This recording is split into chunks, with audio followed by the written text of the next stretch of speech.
নমস্কার বন্ধুরা, শুভ দুপুর। চলে এলাম আজ দুপুরের রান্নাবান্না নিয়ে। আজকে একটা নতুন রেসিপি বানিয়েছি, পরে বলছি সেটা। আগে অন্যান্যগুলো দেখিয়ে দিই। এখানে হচ্ছে আলু ভাজা, শুধু আলু ভাজা, ডান দিকে দেখতে পাচ্ছ, আর বাঁ দিকে দেখতে পাচ্ছ উচ্ছে আলু পেঁয়াজ ভাজা।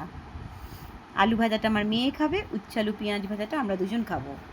কারণ তোমরা জানো ছেলে এখন হোটেল ম্যানেজমেন্ট পড়ছে, তো সে এখন ট্রেনিংয়ে আছে। আর এই হচ্ছে ডাঁটা আলু মাছ সর্ষে বাটা দিয়ে ঝাল। মেয়ে খাবে না, ও ডিম খাবে, ওর জন্য ডিম, আমাদের জন্য মাছ। ডিমটা পরে ভাজা হবে।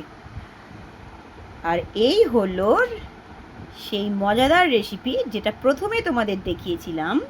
এটা হলো কচু ভর্তা। এই দেখো, একটা কচু কুটতে ভুলে গেছি, তার জন্য গোটা পড়ে রয়েছে। কচু ভর্তা চিংড়ি মাছ দিয়ে। কি দিয়ে বানিয়েছি, মশলা কি দিয়েছি সেটাই তোমাদের বলতে হবে। টাটা বন্ধুরা, আসছি পরের ভিডিও নিয়ে। আর আজ কিন্তু তোমাদের আমি ভাতটা দেখাতে পারলাম না, কারণ ভাতটা হয়ে গেছে, ফ্যান ঝরতে দিয়ে এসেছি।